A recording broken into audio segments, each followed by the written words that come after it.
We'll record to the cloud. This is a bit new to me.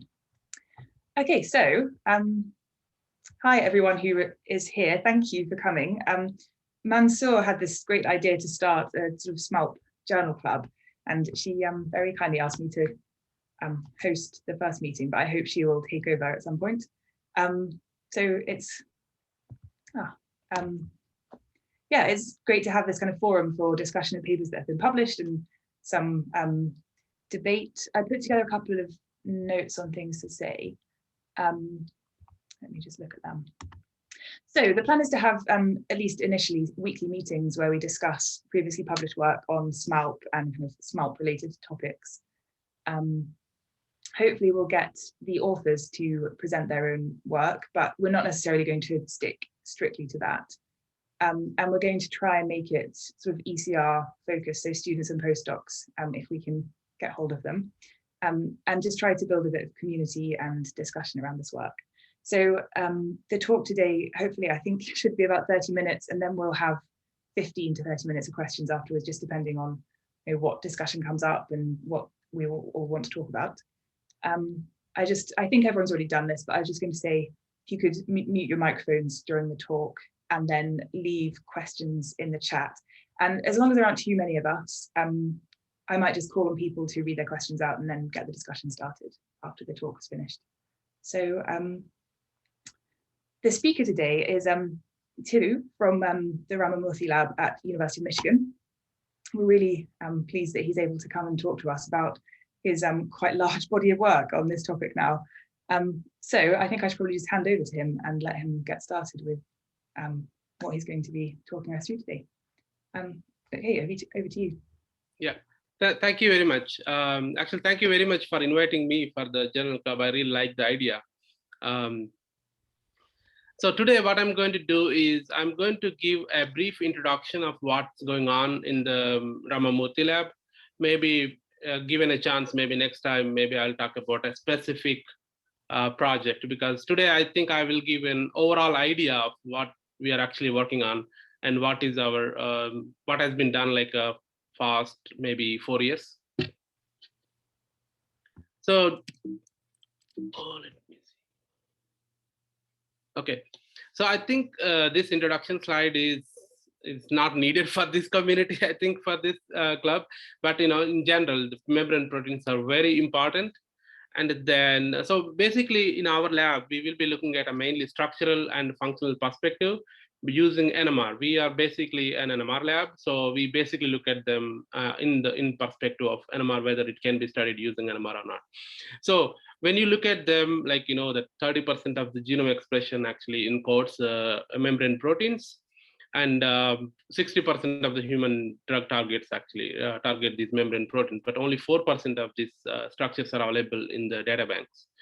That is one of the reason being is actually not soluble in water, and that making them to study them in the lab or for any biophysical techniques to study them and then study their property, structure, or function. So that is what making them to have like a very less studied proteins. So that's why we need to look at the membrane mimetics. So as I said before, we always look at whether it can be used for NMR or not. So that is our primary goal, to look at which membrane mimetic to be used. So the detergent micelles, which are actually conventional approach for studying these membrane proteins, are very good for solution NMR. You can do like a very nicely, you can do the solution NMR if the detergent is not doing any harm to the protein structure or its function. Another type of mimetic is the vesicles, which are definitely not good for solution or a solid state NMR in looking at NMR perspective. And then we have a bicells, which are actually disc shape, and then you have this detergent. Can you guys see my arrow mark on the presentation? Okay, so you have this belt around the disc surrounded by these detergent molecules. And then these disc size can be controlled, and based on changing the size, you can have isotropic bicells, which are very small. You can have very large bicells. And where you have small isotropic bicells can be very good for solution NMR, and then on large bicells actually very good for solid state NMR. Now we came to the place where the buy cells are not very good, because there are so many experiments, so many results that actually show that buy cell stability is a problem, and then you have the detergent diffusing through the bilayer, interacting with the membrane protein, and then making them inactive in some cases. So that's why the nanodisc is like a very popular in recent times. That is because in particular, if you take the nanodisc, you don't have the detergent, and then they are very stable, and then you can actually control most of the properties of this nanodisc by changing their structure itself. So this is like a general introduction for nanodiscs. So the nanodiscs are like a lipid bilayer surrounded by a protein. In the beginning, it is called a membrane scaffold protein, and these are like a unique advantages compared to previously proposed or used membrane mimetics that are like you can have a native like environment, like you have the bilayer, unlike my cells where you don't even have a bilayer. Different type of lipids can be used, and these are like a stable. You can even control like oligomeric state of these proteins. So there are different types of nanodiscs available. So you have this protein-based nanodiscs that are first developed by Sliger. And then we have these peptide nanodiscs, which are actually nothing but you have this protein that is a helical structure. So you cut these helices and then just take the peptide alone and then use them. They also form nanodiscs, and you can actually use them for membrane mimetics. And then, of course, we have these beautiful polymer nanodiscs. So in our lab, we generally use the peptide nanodiscs and polymer nanodiscs, because it is simple to make, and of course, there is no detergent. So what I'll do is I will give like what we are doing with the peptide nanodiscs, and then then shift to the polymer nanodiscs to give you an idea of like what actually we want to look at using these nanodiscs. So as I said, it is very simple in the peptide case, or even the polymer case, it is true. So you can take the peptide solution and then lipid solution, just mix them, leave it there, and then you form these nanodiscs. And then you can use different lipid compositions. And you can also control their size by just changing the ratio between the peptide and lipid. So one of the things that we are looking at here is, this is my actually a first project that I involved here. So what we are doing is we are looking at a protein-protein complex here, which has a large soluble domain, and then one transmembrane domain that is actually in the membrane. And then you have these two proteins comes together, and there is an electron transfer goes from cytochrome B5 to cytochrome P450. And these proteins are very important. They actually oxidize, they actually convert hydrophobic compounds into hydrophilic compounds, and they actually resides in the liver mainly. So what we have seen is that by changing just a lipid composition on the nanodisc, we can see that the binding affinity for these two proteins actually changes too much. I mean, there is a large change when you use a DMPC as a lipid, and if you change that to APO-PCPS, it binds much stronger. So this actually gives you an idea of like how important this lipid composition will be for this kind of proteins. Of course, it is again protein dependent, and in what context we are looking at.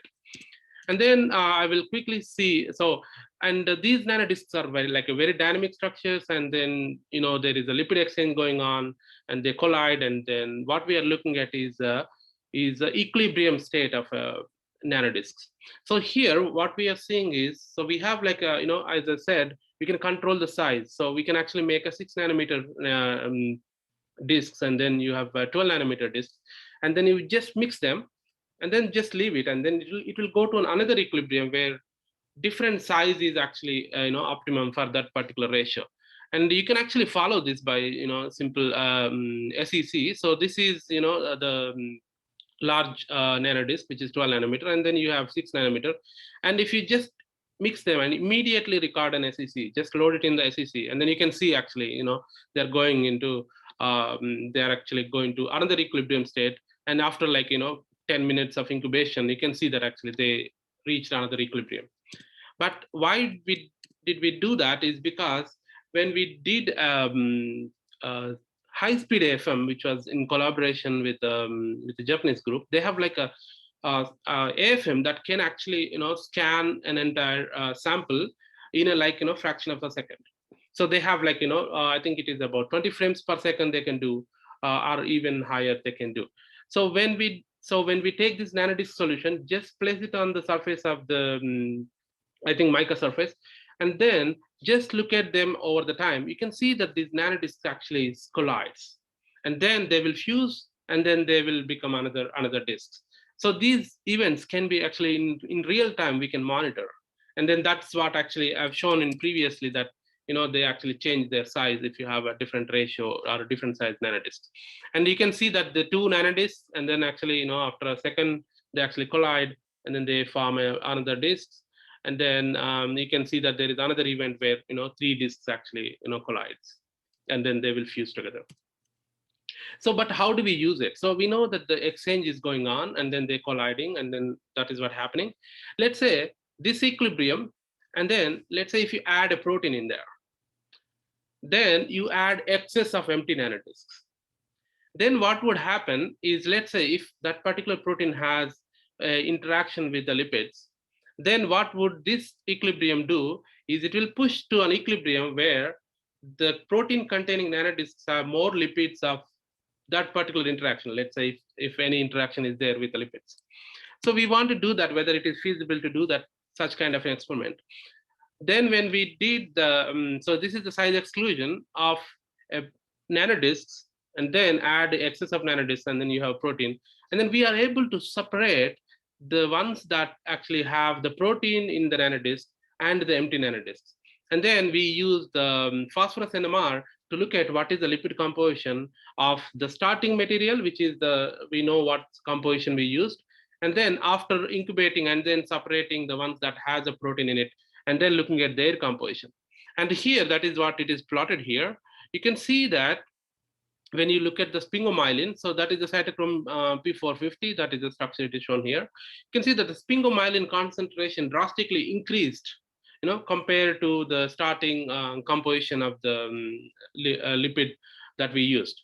So in that case, actually, it is also known in the literature that actually the sphingomyelin is actually interacts very strongly with this protein, and then we are able to show them experimentally that it does have this interaction, and that can be studied using these nanodiscs and then using phosphorus NMR.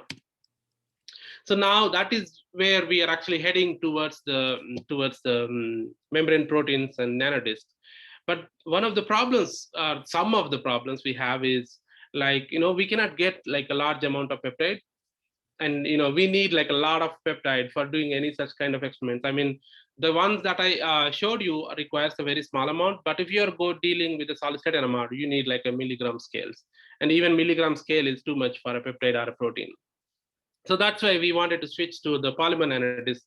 And so the polymer nanodisc, the first polymer is a SMA polymer, and we have several even more advantages compared to MSP or peptide nanodisc, that you can have detergent-free reconstitution, you can have a direct extraction, which is what is the major point of this using these polymers. And of course, you don't have this interference, because we cannot use a CDE for looking at their secondary structure if you have peptide or protein based nanodiscs. So that is also one of the reasons why we actually need to switch to the polymers. So what we started with is so our idea is to get a size control, because we want to have a size control. As I said before, the size control make them to use the solution NMR combined with the solid state NMR. And I will talk about why it is and why it is needed in the next slides. So what we thought was, because if you compare the MSP, so which is actually a long protein, and you have one protein around the discs, right? And then when you cut them into small pieces, and then you use the peptide, and that peptide actually can control the size by just changing the variation. Then what we thought was, because the known polymer that time was only SMA based, which is about 10 kilodalton or 7.5 kilodalton. Then we thought, okay, let's decrease the molecular weight of the polymer to see whether we can actually push this size limit, whether we can make a large nanodisc and small nanodisc by just changing the ratio between the polymers to lipids. And that is what we did. So we took up 1.6 kilodalton SMA polymer from Aldrich. This is commercially available. And then we just modified with ethanolamine. And then we see that this actually beautifully forms nanodiscs. So you can see from static light scattering, and then from the fluorescence microscopy, where you have these liposomes which are actually fluorescently labeled. And then you can see when you add this polymer, you can see the disappearance of these liposomes. And of course, we can use the phosphorus NMR. So you can see that when you have MLVs, they actually tumbles very slowly. So in solution NMR, you won't be able to see any of the signal. And as you add this polymer, you see these small particles forming, and then you can see that isotropic chemical shift coming up. And as I said before, our aim is to get into like a very large nanodiscs, right? So here we can see that when you add like a 1:1 ratio of polymer to lipid, you can see that very large nanodiscs, which are about like 50 nanometer in diameter, the largest that we can measure. And then we can also smaller that size to 10 nanometer by changing the ratio to 1:3. And another thing that was actually very interesting was there was so how this polymer nanodiscs, the polymer actually cut this membrane into discs, is like there is a 3-step model that was proposed, right? And then you see that the polymer goes and binds on the surface, and then the styrene goes into the hydrophobic moiety of the lipid membrane, and then it cuts off. What we did was we want to do something. Can we use NMR, and which is solid state NMR, to actually see whether this is true? So what we did was, so we take the liposomes and then add this polymer. So when we add this polymer, you have to mix it, you need to leave some time to completely form these nanodiscs. So what we found was we see that when we take the SMA-EA and then take DMPC, add it, and it will take like a minute or 2 minutes to actually form a clear solution. So we just take this solution and then add the polymer and then quickly freeze it. And then you remove the water by lyophilization, and then you just pack it in a rotor, and this is a solid state NMR. So for solid state NMR, we need to spin the sample very fast to actually look at the signals, because those are very broadened because of the dipolar couplings. So what we see is this is at a 0 time, which is not a 0, but it is like a few seconds of time. And then this is after 1 minute, and this is after 2 minutes. And what we are looking at here is the cross peaks, because when they are close proximity in the space, then you will see a cross peak. Okay, in the first sample, we did not see any cross correlations as other than having intermolecular correlations. And then as we give it a time, which is like a 1 minute, where the solution is not yet clear, but it is like a kind of the polymer is interacting, and then we see that these cross peaks are coming up, and these cross peaks corresponds to the styrene and the acyl chains of these lipids, and that's beautiful. And then when we see that as completely formed nanodiscs, you can see that that particular signal intensity is increased. So that is actually fully formed nanodisc, and then that is where you see this styrene actually very close proximity with the lipid acyl chains. And then we thought, okay, so we have this, and then I will talk about the application later in the part. So what we thought was, so you have this negatively charged polymer, and then which is actually, when you have a carboxyl group in the polymer, of course, it is going to be a pH dependence. So the solubility or the polymer nanodisc formation, everything will be pH dependent, because the deprotonation is plays a major role in the structure of the polymer itself, right? So then we thought, okay, why don't we have a polymer with other charge, like only negative charge or only positive charge or deuterionic? And then what we thought was, okay, let's make a polymer with the same backbone, but just make it as an amine on the top, so that it will be a positive. So then when we synthesize this polymer, it forms nanodiscs, and as you can see, it actually forms nanodiscs at acidic pH rather than neutral or the basic pH. And it is opposite to the SMA-EA that I presented before. Then we thought, okay, let's make a deuterionic form, which is SMA-ED, and we are expecting that this should be charged all the time. It may be, negatively charged at a high pH and positively charged at low pH, and deuterionic in the neutral pH. And then this should be able to solve the problem of pH, and it should be stable at all pH. And then when we synthesized it, and then it does form nanodisc, but it forms only below the pH of 5 and above 7. And when we thought, okay, why this is happening? And then when we look at the solubility of just polymer alone, see that even the polymer solubility actually depends on whether it is positively charged or negatively charged. When it is deuterionic, it actually precipitates out from the solution. That is actually because When it is positively charged, it is actually have like, it is stretched form. And then, if you have negative charge, it is still stretched. But when you have jitter ionic, it can actually interact with itself. And then it actually come out of the solution. Then we thought, okay, so this is how, so we cannot make a jitter ionic to make, pH resistant. Then we thought, okay, let's put a permanent charge on the polymer so that, it is charged all the time, independent of whatever pH you have. Then we thought, okay, let's put a quaternary ammonium, which is always charged, whether you have the low pH or high pH. Then we synthesize from the same starting material. Then we synthesize the SMA here. And then it beautifully forms nanodiscs. Actually, this is even better than SMA here. And then you can actually even control this size by changing the ratio. And then you can see this size exclusion. You can see like a slight variation just by changing, very slight amount of this polymer. And when we record the TEM, it is even more beautiful. You see like a very nice monodispersed nanodiscs. And then you can, of course, you can change the size from 30 to 10 nanometers by changing the ratio. And this is what our aim is. Our aim is to get pH resistant. So because of its quaternary ammonium, it is always soluble and always forms nanodiscs independent of their pH.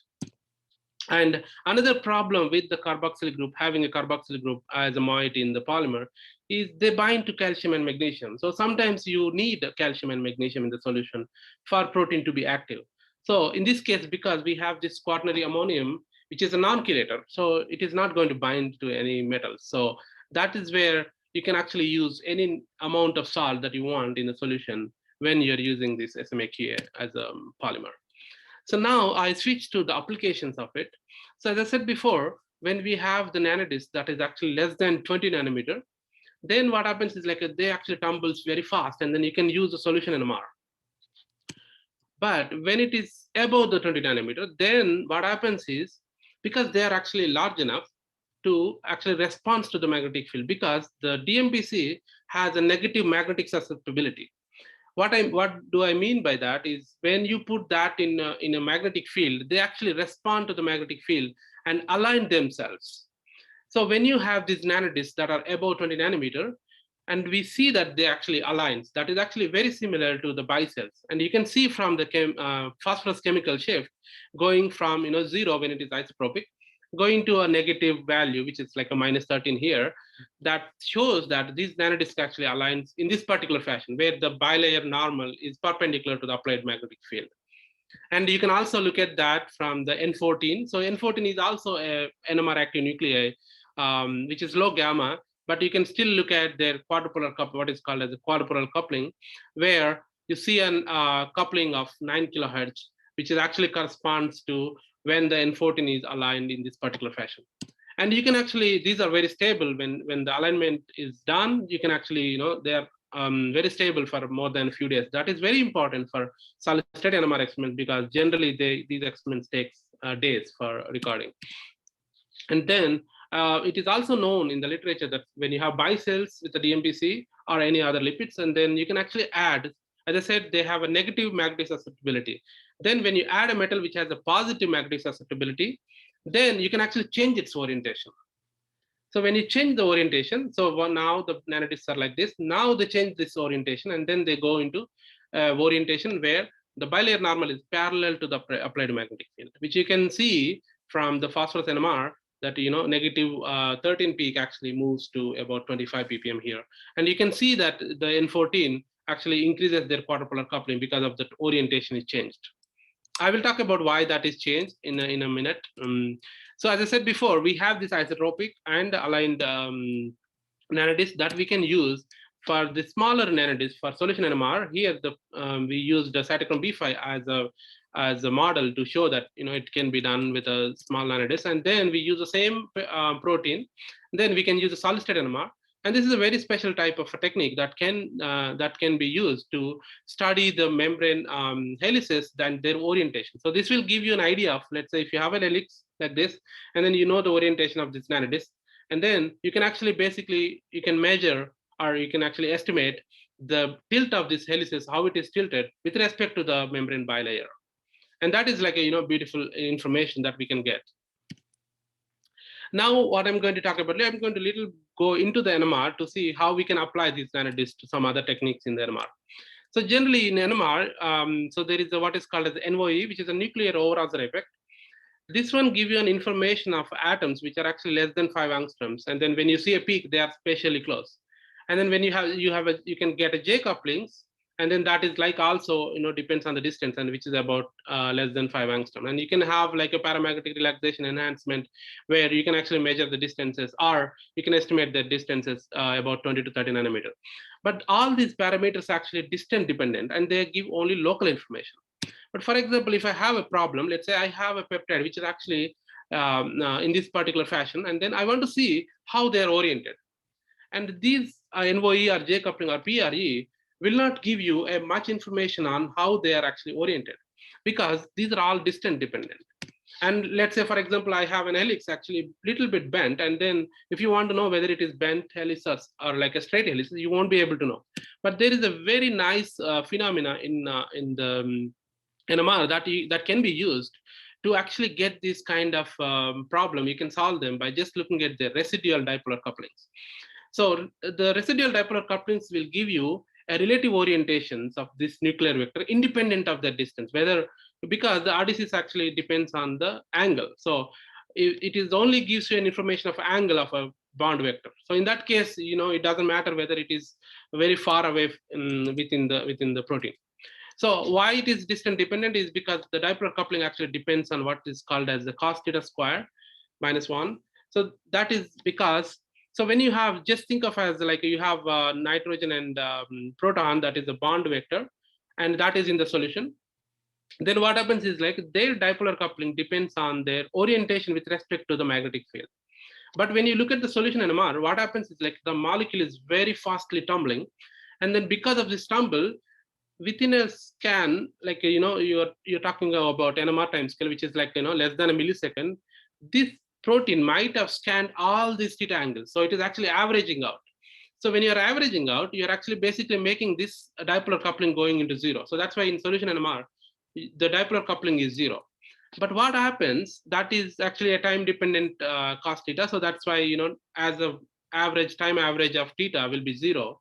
But when you put them in an anisotropic solution, similar to the one that I talked about with an nanodisc, when we have nanodiscs aligned, it is not an isotropic solution, it is an anisotropic solution. In that case, what happens, the protein cannot move in all directions, it has some restrictions. And that restriction make them, this dipolar coupling, not to go to 0, but to go to a certain value.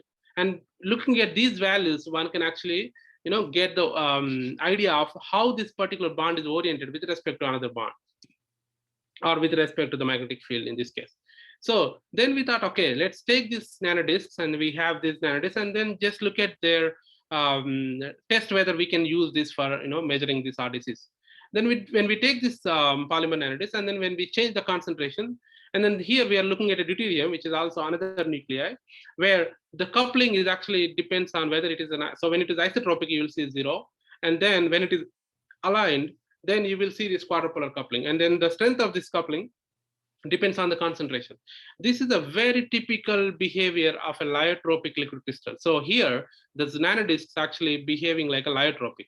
The lyotropic liquid crystals are the crystals where their phase depends on the temperature and their concentration.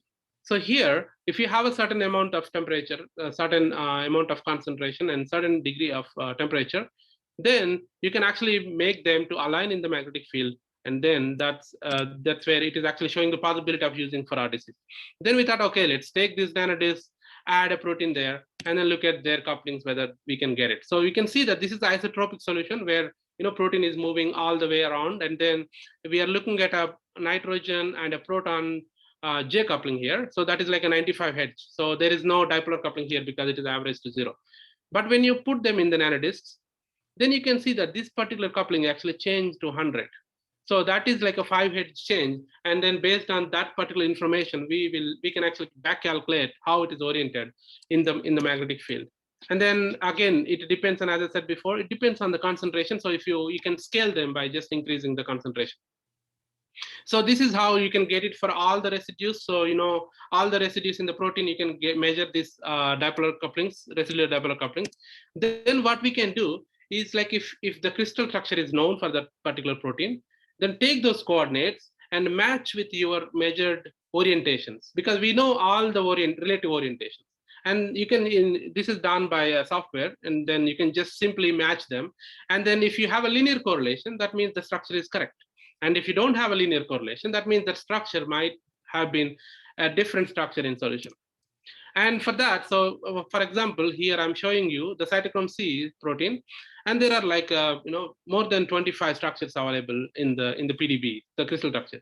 And when we match them, you can see that some of the structures correlate really well, and then you can see some of them doesn't fit well. So we can just, by just comparing their structure, we can actually rule out some of these structures that, okay, these are not the structures that we have it in the solution. And then another problem with, so that's how we actually use the NMR application, the nanodisc for NMR application. Another application we are looking at is, so in the NMR experiment, what we do is like you excite the nuclease and then let it relax them, and then you wait for a long period of time to just completely relax their spins, right? Then that is what is actually making it that, okay, if you want to record a spectra with 1,000 number of scans, you need to do it for an hour.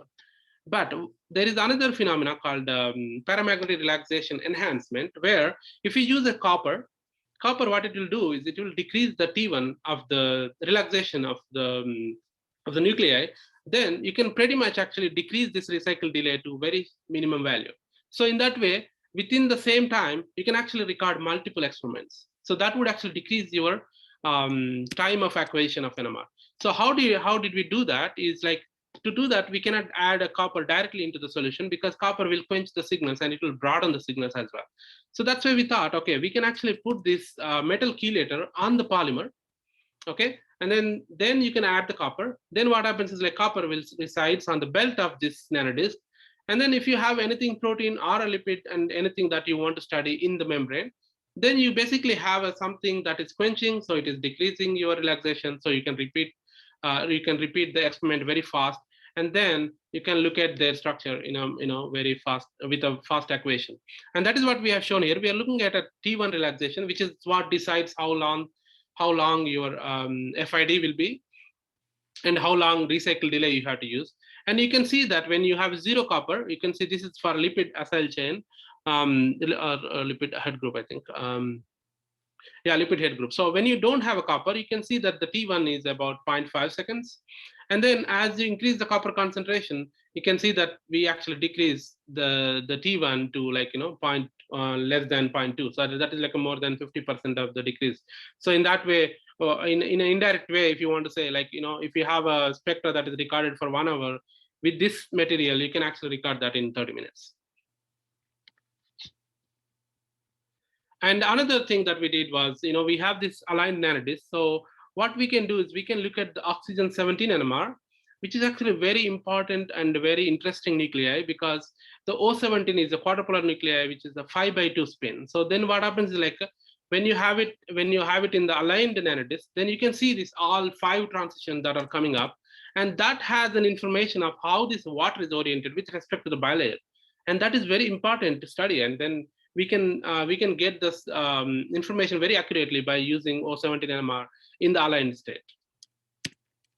So then we have these polymers that are actually different charge. So then we want to see whether charge has certain role, because can we use all the polymers for all proteins? So again, we are using the same protein that we have in the lab, that we are studying in the lab. So we have this cytochrome P450, which is positively charged. But one of the interesting properties is a very sensitive protein. So this has a heme that is bound with a cysteine, and this particular bond is very sensitive, and any changes in the environment or anything that happens to the protein, it quickly goes to an inactive form where this iron sulfide bond is broken. And that can be easily checked by looking at a carbon monoxide bound protein, where it will give you a 450 absorption. So when you have 450 absorption, that means the protein is in active form. And when you have 420 absorption, that means it is an inactive form. So this protein is like a very good model for see whether we are getting a protein that is active or not, by just looking at the carbon monoxide UV spectrum. I mean, carbon monoxide bound protein UV spectrum.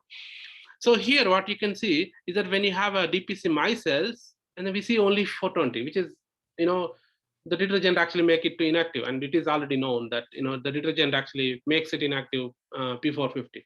Then when we add this SMA, then we see that it is still inactive. So we see only 420. When we add SMA-EA, we still see major is like inactive. When we add SMA-QA nanodisc, you see a majority of it is in active form. Then that actually clearly telling that only when you have positively charged polymer here, then you have a polymer protein that is positively charged.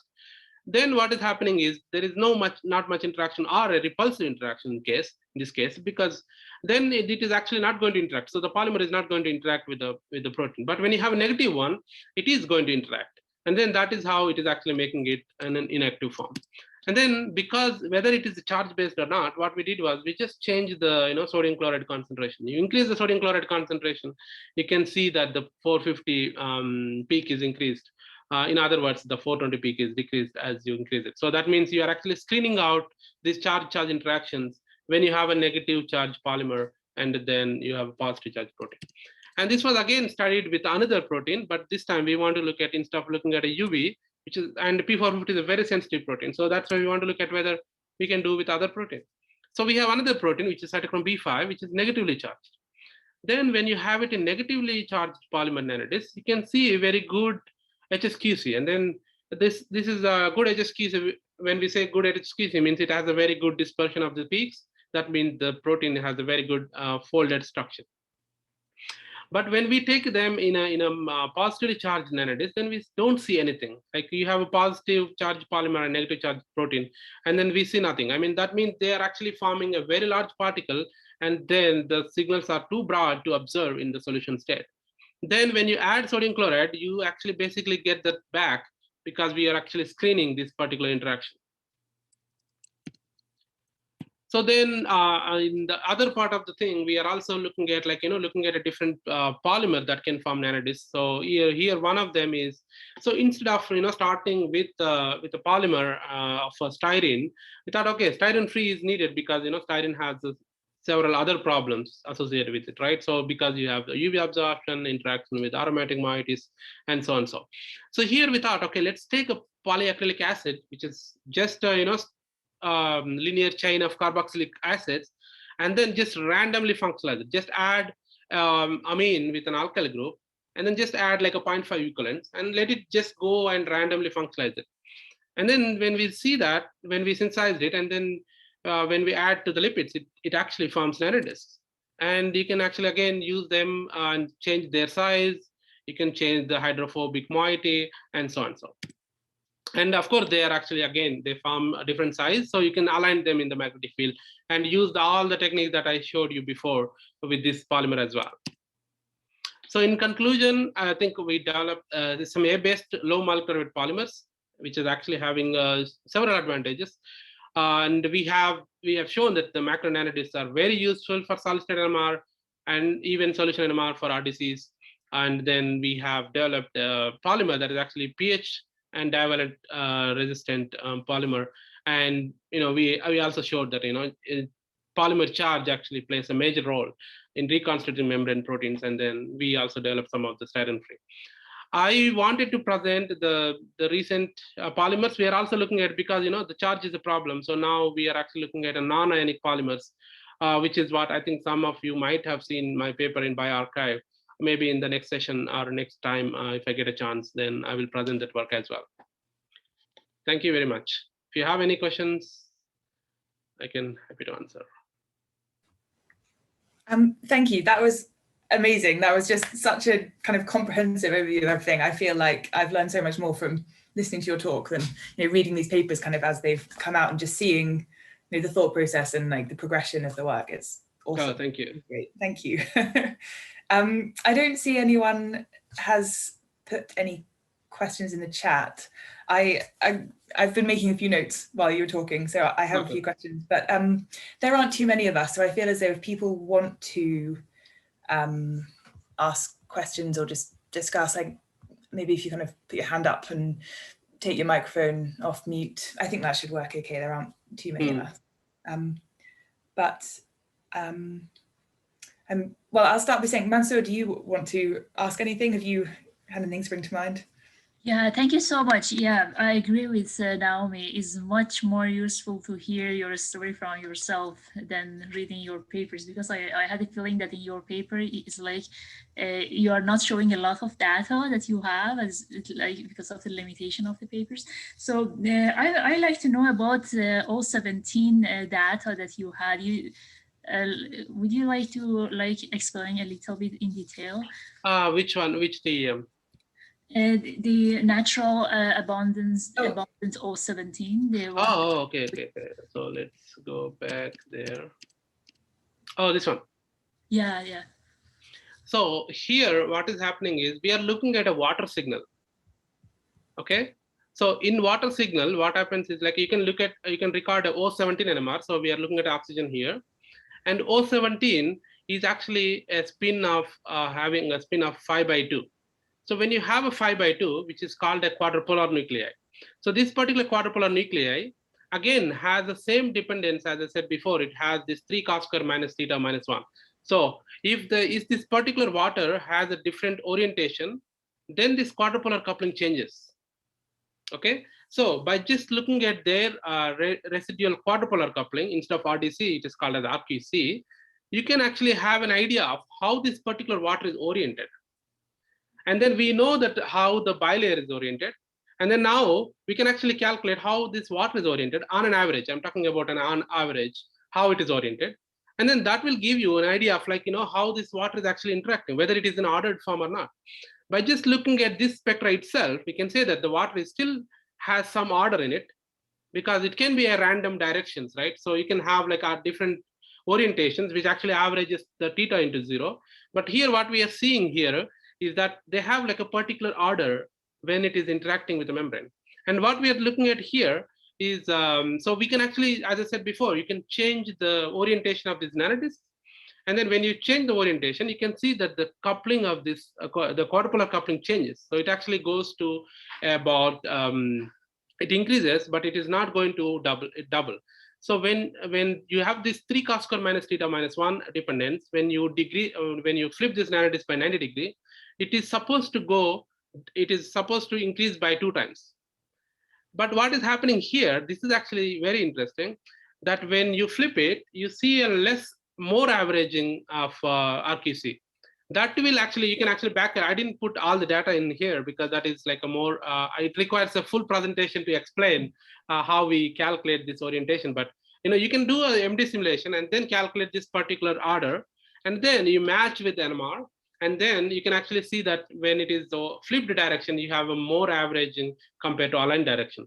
And that will give you an idea of how this particular water, and then how it is oriented, and how it is having this dynamics, whether it is rotating like this more, or it is rotating like this more. Because that would change the angle that it is doing with the magnetic field, because you have the magnetic field static direction. So that's how you can actually get a lot of information using this O17. Thank you so much. so there's a question in the, sorry, did you have a follow-up answer? Yeah, just one small follow-up. Do you have any protein in your nanodisc at this experiment? Oh, in this experiment, no. This is just nanodiscs, DMPC, SMAKA nanodiscs, and that's it. And you have anyway water from the buffer. So what would happen if you have protein in there? So that is a very interesting question, actually. So what happens is like there, you may find a different quadrupolar coupling because you have this water that is actually bound to the protein as well, like hydrating the protein. But again, we are talking about O17, which is having a very low abundance of, so O17, you have a natural abundance is like, 0.02. So because we are able to get a signal of water, because, water concentration is like 55 molar. So we are talking about a sample which is 55 molar in concentration. And if you want to put a protein in there, the molecules that are bound to the protein will be in even less than a millimolar. Even if you have like a highest concentration, you can go max of millimolar. There, if you want to get this spectra, I think it will take 6 months to record one this spectra. So that is the problem. But if you use the O17, enriched water, then one could able to do. But another problem is you have an exchange of this water with the bulk water. Again, you have to take care of so many things, but it is definitely interesting. We are actually looking at hydrated water in the aligned state with the protein. That's a very interesting question. Thank you. Thank you. So there's a question in the chat from Stephen. Do you want to just unmute yourself and yeah, I can do that. Let's see. Yes, I can unmute myself. Yeah, I'm coming more from a chemistry, chemical biology background, and I wondered in your last slide you showed some of these styrene-free polymers, where you just couple like an alkalamine. So I was wondering how well is that controllable, and what sort of so you mean the control means of the ratio of carboxyl group, and so that is actually, so we just add like 0.5 equivalents. You can, so if you want more hydrophobic units, you can actually increase the amount of the alkalamine that you are adding. Okay, and is that so? So you get it quite so what happens is like so what happens is like if you add more than 1.5 equivalents, you will get the polymer that is not water soluble. Yeah, of course, yeah. Yeah, and then if you add a very little, less than 0.5, you actually form the polymer that is not going to form nanodiscs. I mean, we did have that data where low, there is a 0.5 is the optimum ratio that you can use to form nanodiscs. Less, it is not hydrophobic enough. More, it is more hydrophobic. Okay, so it's pretty narrow. What distribution? Okay. Yeah. Okay. Yeah. But when I say 0.5, you can do like a 0.4 to 0.6, something like that. Yeah. Okay, and does that actually influence the properties? So if you're at 0.4, we 0.6? basically did not look at how that influenced the properties. We always went with the 0.5, which is an average. Okay. Yeah. But do you expect it will? I don't see much of a difference, because again, we are looking at a randomly functionalized one. So we don't know how many actually, how many, let's say you have a 10 carboxyl group in a polymer chain, and then you are doing 1 in 5 and 1 maybe 4 and 1 maybe 3, or maybe you may have a repetition. So like you have so many variations, just like the polymer itself, right? No. So that's why it is very hard to look at the very particular details on how that is going to affect the nanodisc formation. Okay, thanks. Yeah, thank you. So I've just been looking at the questions I noted down while you were talking, and I have to say that your kind of later slides answered most of them. Okay. But one question I had, I suppose, slightly relating to what you were just discussing, is have you characterized these novel polymers in any other way in terms of solubilization of lipids and membranes and that sort of thing, or is that so basically I mean in this if you're talking about in this particular case the PAA polymer, we did do like membrane solubilization, but just looking at whether it is solubilizing the membranes or not. Just looking at SDS page after just adding the polymer, take the supernatant, run a gel, and then we see that the proteins are coming up, and then you can see that even we recorded a static light scattering showing that okay, it did dissolve the membranes, but we didn't do any purification using this polymer, but using the previous, that SMA-EA, we did do protein purification with that, and that can be used for a protein purification. I did not go into that paper. That is a very recent paper that we published. Okay, thanks. That's great. You. Is there anyone else? There are no other questions in the chat. Does anyone else want to chip in and there is a question here. Oh, sorry, I missed that. So yeah, John, do you want to unmute yourself and? Yeah. So I will just read it loudly, and then I will answer it. So we have looked at several SMA copolymers for solubilizing thioalkalides. Which SMA are you using as your starting material for SMA QA? So which you're talking about? Okay, starting material for SMA. So this is a kind of so we used from Aldrich, and one of the problem is the Aldrich is not selling anymore. It used to be selling. So the SMA is actually 1.6 kilodalton cumin derivative, cumin terminated. I think the ratio of styrene to malic acid is 1:1.6 or 1:1. I don't remember exactly, but yeah. So the Aldrich is actually discontinued this product because they don't have it in stock. But you can actually basically, use a different molecular weight. Right now there are like so many of SMA variants are available. I think that is a huge library than looking at this particular starting material. Okay, thank you. I appreciate that. Yeah, I think we have 16 of them or something like that we've used so far. So, but I think they could work out well. Yeah.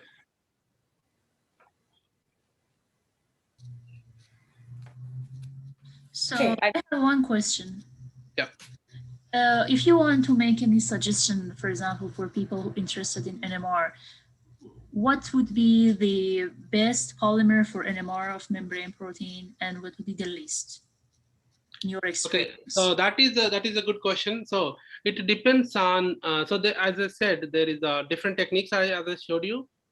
So it depends on the application that they are looking at. Let's say, for example, if they are looking at a protein and whether they want to look at the solution NMR, then you have to choose a polymer where it forms a smaller nanodisc and you don't have any problem with the charge.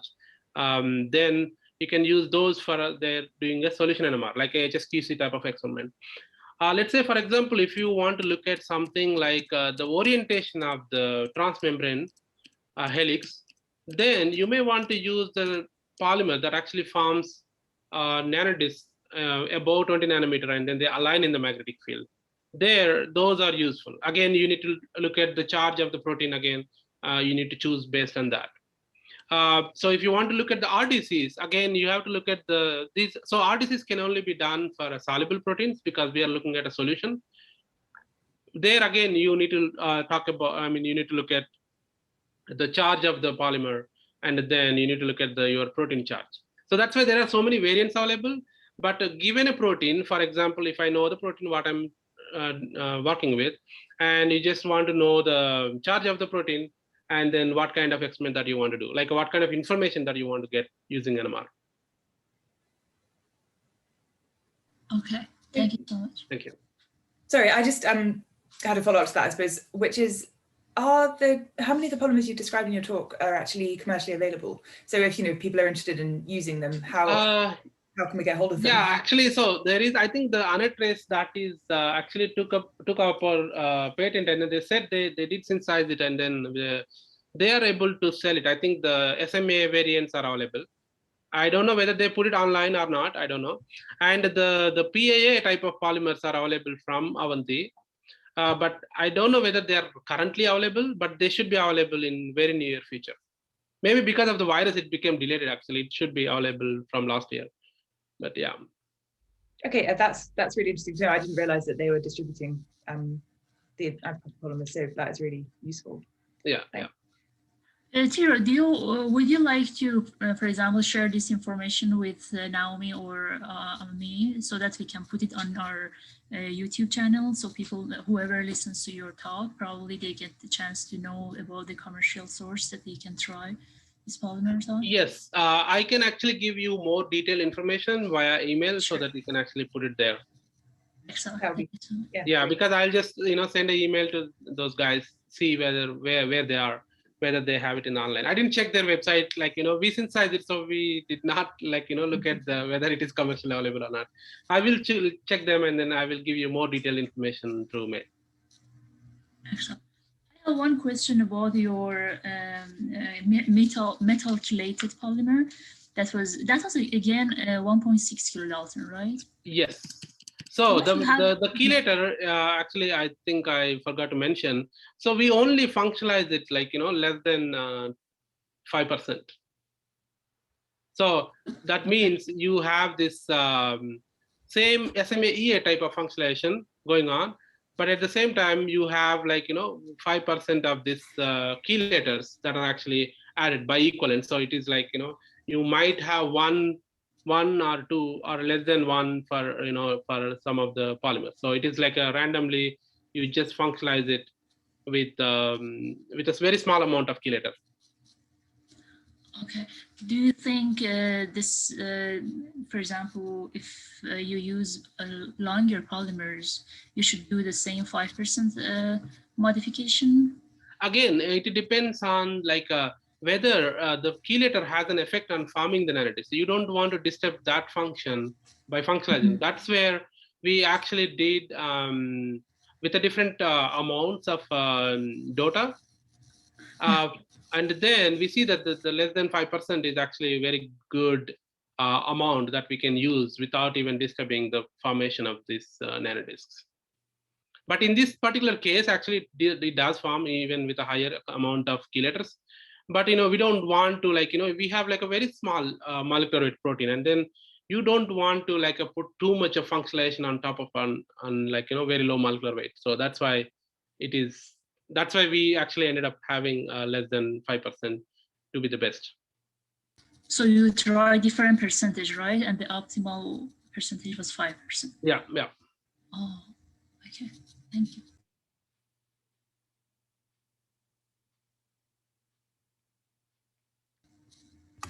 Sorry.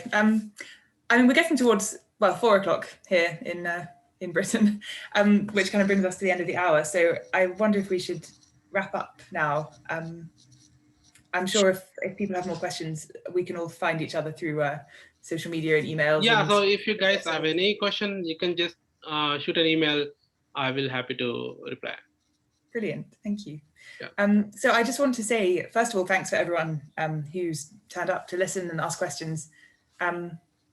I have really enjoyed this. It's been such a lovely end to my week, so thank you. And especially to Mansoor for actually having the idea and coordinating and organizing everything. Thank you so much. I didn't expect 12 or 15 people. I thought, I said to Thiru, invite all your lab members, maybe we don't get anything. So thank you so much for showing up. It helped me a lot. I don't pay anything, like $20 per session. So it's free, so invite everybody who could be interested in. So yeah, thank you all. Thank you. Yeah, thank you very much. Great. Bye-bye. See you next week. Bye. Yeah, see you. Bye.